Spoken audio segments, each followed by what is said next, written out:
The race for San Diego mayor is heating up, needless to say. State Assemblyman Nathan Fletcher kicks off his campaign.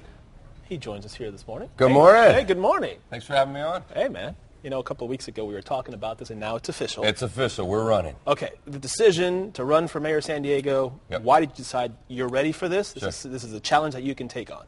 Well, when I look at the future of San Diego, I see an amazing future. I'm very optimistic about where we can go.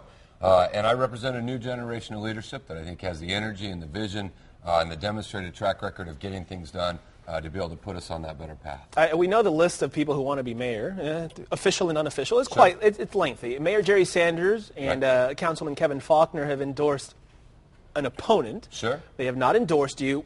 Explain how the race works when the outgoing mayor endorses someone else, a city councilman endorses someone else, and what does that do to your campaign? Well, I think I have a lot of respect for both Mayor Sanders and for Bonnie DeMantis and the mayor. You know, it's quite candid. So look, we've worked together for decades. We have a long relationship, a long history working together. And he said, "I'm going to go with Bonnie." And I'm a Marine. I can respect loyalty. Bonnie will be formidable. She has a lot of support from the establishment, from a lot of City Hall insiders. But when I'm out there, what I'm hearing is people say, "Hey, we want something new. We're ready to turn the page on the past. We're ready to talk about where our city goes in the next 20, 30, 40, 50 years." And when we had our kickoff, we had hundreds of supporters come out. And what was amazing was we had not only people that have been involved in the political process, but a lot of people that said, "Hey, I've never even voted. I've never come to an announcement. I've never been involved."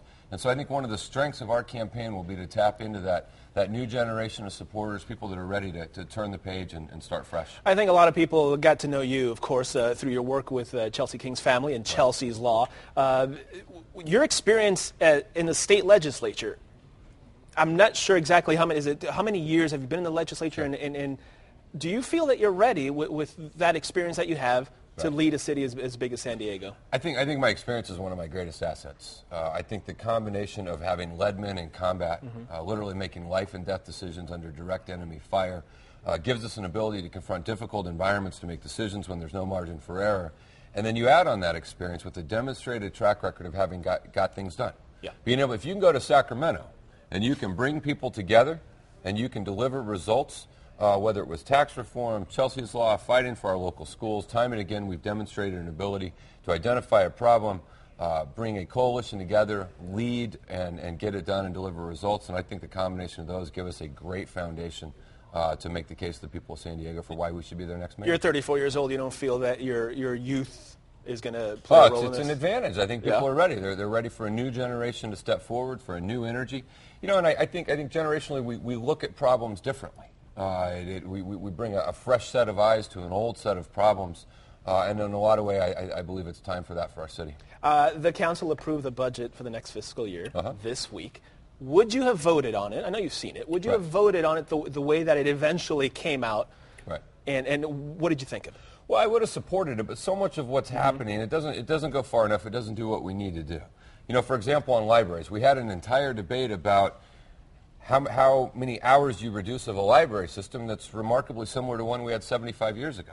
When are we going to have a conversation about not scaling back the libraries of the past, but putting in place the libraries of the future? When are we going to reinvent how our library system works with more e-books, with public-private partnerships, with coffee shops, consolidating all the different agencies that run libraries to have one regional one? And that's what I think the next mayor needs to bring to the table, is not just how we do reductions in service and pay cuts, right? But how do we reinvent how city government works to make it the most innovative in the world? And then a big part of our budget conversation has to be about our economy. It has to be about creating good local jobs here in San Diego, because that is the best way to balance the budget, is get people working. Quickly, I want to get your thoughts on the June ballot initiative. Ending guaranteed pension. Pension has been a huge problem with the city. It's a big part of what got us in debt in the first place. This ending guaranteed pension for all new city employees except police officers. Is this something that you agreed with, the way that this is going? Well, we're going to take a look at it. I do agree that there has to be pension reform. When you see the cuts to services, you see the abuses, you see the increasing dollar amounts of the city, they're going to have to go to it. You have to deal with it. But like any leader should, we're going to want to actually know what's in it. And so we're waiting for a full financial analysis, a legal analysis. You wouldn't buy a home if you didn't know how much it cost and what the effect would be. And so I think we should make decisions not based on politics or polling, but based on what's good policy. And so we're going to take a look at it. Of course, we will take a position on it. But either way we go, if this is the answer, then it could be. If not, there will be another one. But we have to deal with the pension problem bring them more in line with the private sector, greater transparency, and save the taxpayers money. Okay. It all sounds pretty good right now. State Assemblyman You need Nathan to hear Fletcher. a lot more? Here we go. We only have a whole year to go with this. I'm sure we'll see It's a you marathon. again. Sir, thank you. Good luck. Ronald. As Good we've to been see saying you. to everybody else, we appreciate your time. Charlie, over to you. Thanks, buddy.